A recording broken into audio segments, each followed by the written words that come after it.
rua, bairro, cidade, estado, país, planeta Terra e até outros planetas. Mapas. Com eles, temos a leitura do mundo ao nosso alcance. Você pode não perceber, mas os mapas são nossos verdadeiros guias. Este mapa aqui no metrô situa os usuários em seus trajetos. Essa linha, por exemplo, começa na Vila Prudente e vai até a Vila Madalena. E o mapa mostra os pontos de paradas. São informações para ninguém embarcar no trem errado.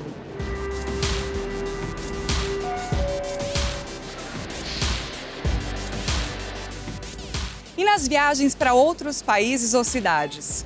Os mapas também são uma mão na roda para encontrar pontos turísticos, local para se hospedar, para comer, para se divertir.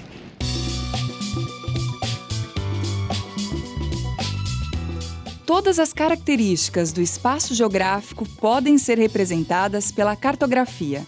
Mapas físicos mostram relevos, rios, altitudes, clima. Mapas econômicos apresentam dados de produção, finanças, distribuição de renda. E o mapa demográfico? Indica número de habitantes, as várias etnias, a movimentação das pessoas pelo mundo. Os mapas políticos retratam as fronteiras entre países, estados, cidades. E existem os mapas históricos, como estes aqui, que representam fatos do passado. Parece muito mapa? Ainda tem esse outro modelo, que chama a atenção pela desproporção entre as partes. Veja este mapa sobre a incidência de raios e grandes temporais nas regiões do mundo. Os locais com maior número de casos aparecem proporcionalmente maiores que os demais, sem levar em conta a escala cartográfica. Por isso, ganhou o nome de mapa de anamorfose. Então, a anamorfose, no caso aqui, vem do grego, anamorphoses, transformação. Aqui seria a nossa representação, a gente está acostumado, né, a ver em materiais diversos aí. E aqui é a representação desse mesmo mapa, só que com peso, retratando essa imagem, o peso da sua população de cada município aqui, por exemplo, da área metropolitana de São Paulo. Então, sem dúvida, né, o município de São Paulo em particular, o peso dela é suficiente para ampliar, né, essa área aqui que a gente está acostumado a ver. O que é importante é que eles tiram a prevalência do que a gente chama do fundo euclidiano único, que as distâncias na sociedade só podem ser medidas em metros. A gente tem distâncias sociais, né? Portanto, às vezes no mapa, coisas que estão um do lado do outro, elas têm distâncias sociais muito grandes e, por vezes, as medidas só em metros e quilômetros, elas não são suficientes. Então, as anamorfoses vêm cobrir essa necessidade. Como vimos, há vários tipos de mapas. Todos eles servem para nos locomover, orientar, localizar pontos que ajudam o homem a conhecer o espaço em que vive desde os tempos pré-históricos, quando fazia desenhos rústicos nas paredes das cavernas para indicar os caminhos de caça e pesca. Calcula-se que antes de aprender a escrever, o homem já fazia mapas. Os mapas babilônicos, egípcios, astecas e chineses foram os primeiros. Eram de pedra, argila, tecido, papel. O mais antigo é o da Babilônia, feito de barro cozido. Mas é na Grécia que surge a base da cartografia moderna, com Eratóstenes de Cirne, que calculou o perímetro da Terra. Anaximandro de Mileto, que representou o mundo num círculo, com a Europa, Ásia e África. E Cláudio Ptolomeu, que elaborou o Mapa Mundi, importante instrumento para os grandes navegadores do século XV. As grandes navegações a serviço do comércio impulsionaram novas descobertas, estimulando o surgimento de instrumentos como bússolas e astrolábios. Esses instrumentos ajudavam a posicionar os navios em alto mar de acordo com a posição dos astros. A cartografia começa a redesenhar o mundo e ganha grande divulgação no século XVI com a invenção da prensa, por Gutenberg. Colombo, por exemplo, usou como referência o mapa de Ptolomeu. Nós tínhamos, esse mundo tripartite, que era um mundo que os mapas têm, que trazia a Ásia, a Europa e a África, de uma forma muito compartimentada. E esse mundo tripartite, ele agrega a América pela primeira vez, né, no início do século XVI, né, em 1507 a gente vai ter aí o mapa de Waldseemüller, que traz a América e o termo América enquanto continente pela primeira vez.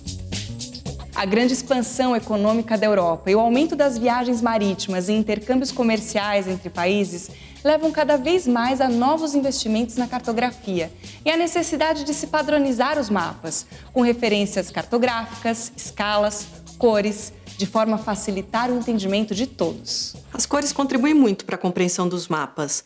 A cor no mapa ela vai servir para diversificar as coisas, os objetos, os temas. Ela vai servir, por vezes, também para ordenar esses temas. Os mapas de relevo, por exemplo, eles utilizam a cor para mostrar esse acréscimo de altitude, né? Essa gradação de altitude. Então, por exemplo, quando tem as tonalidades de marrom, nós podemos perceber essa gradação. Os portulanos, feitos em pergaminhos ou livretos, traziam descrições detalhadas de rotas, zonas, direções dos ventos, correntes marítimas, calmarias, recifes. Mas foi com o belga Gerardo Mercator que o mundo ganhou nova cartografia. Bom, Mercator, né, traz um mapa que seria a primeira projeção do que nós chamamos da cartografia matemática da Era Moderna, né, em meados do século XVI. E ele traz um mapa que era um contexto do seu momento, da sua época, que era as grandes navegações, o mundo já sedimentando a descoberta das Américas ali representada no mapa. Depois nós vamos ter a introdução da Oceania, né, um século mais tarde. Depois foram criadas várias outras projeções, como a azimutal, senoidal, de Peters, Rosell, Robinson. Todas essas projeções, ela pode ser várias formas de representações, né? Imagine o planeta Terra, que é uma esfera, a gente vai ter que transformar aquela esfera num plano, que é o mapa representado. Então, todo mapa que a gente conhece, sendo impresso ou digital ou virtual, ele passa por uma série de transformações até chegar ao seu produto final. Com o tempo, os mapas ficaram cada vez mais elaborados. Mas o termo cartografia só apareceu no século XVIII, quando foi usado pela primeira vez pelo historiador português Manuel Francisco de Barros, o Visconde de Santarém. Cartografia vem das palavras charta, papel em latim, e graphe, que significa escrever em grego. Com a Revolução Industrial e a entrada do mundo na Era Moderna, a cartografia ganha novos investimentos para elaborar, criar e detalhar melhor os mercados consumidores da nova economia que surge. O avanço da tecnologia oferece hoje total precisão aos estudos cartográficos. Seja com fotos tiradas de aviões, imagens de satélites e radares, ou então GPS, que é o sistema de posicionamento global que nos localiza em qualquer ponto da superfície da Terra. Hoje, todas as áreas geográficas são mapeadas e monitoradas. Com imagens realizadas com precisão milimétrica, a cartografia permite aos estudantes, técnicos, professores, pesquisadores e ao público em geral ter acesso a mapas atualizados com informações para todas as áreas do conhecimento. Com novas tecnologias, hoje é possível construir mapas até da superfície da Lua, de Marte ou de Vênus. E ver tudo isso só com um clique no computador.